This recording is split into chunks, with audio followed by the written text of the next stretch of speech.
Reflecting Christ, December 18th. Affliction spreads knowledge of God. James 5, verse 10.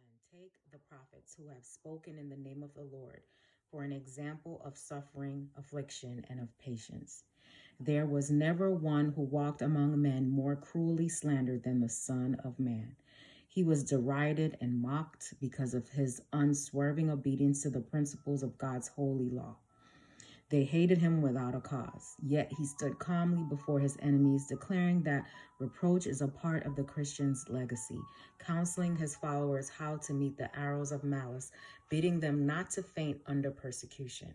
While slander may blacken the reputation, it cannot stain the character. That is in God's keeping. So long as we do not consent to sin, there is no power, whether human or satanic, that can bring a stain upon the soul.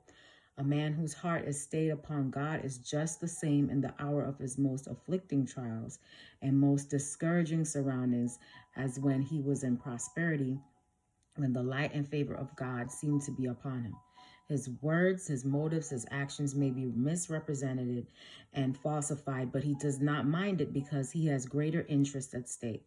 Like Moses, he endures as seeing him who is invisible. Hebrews 11, verse 27.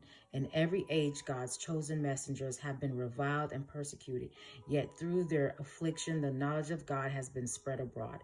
Every disciple of Christ is to step into the ranks and carry forward the same work, knowing that its foes can do nothing against the truth but for the truth. God means that truth shall be brought to the front and become the subject of examination and discussion. Even though the contempt placed upon it, the minds of the people must be agitated. Every controversy, every reproach, every effort to restrict liberty of conscience is God's means of awakening minds that otherwise might slumber. That's exactly what we're going through right now.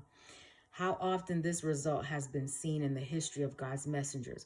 When the noble and eloquent Stephen was stoned to death at the instigation of the Sanhedrin Council, there was no loss to the cause of the gospel. The light of heaven that glorified his face, the divine compassion breathed in his dying prayer, were as a sharp arrow of conviction to the bigoted Sanhedrists who stood by and Saul, the persecuting Pharisee, became a chosen vessel to bear the name of Christ before Gentiles and kings and the children of Israel. Hope you have a great day today. Happy Sabbath. Reflect Christ.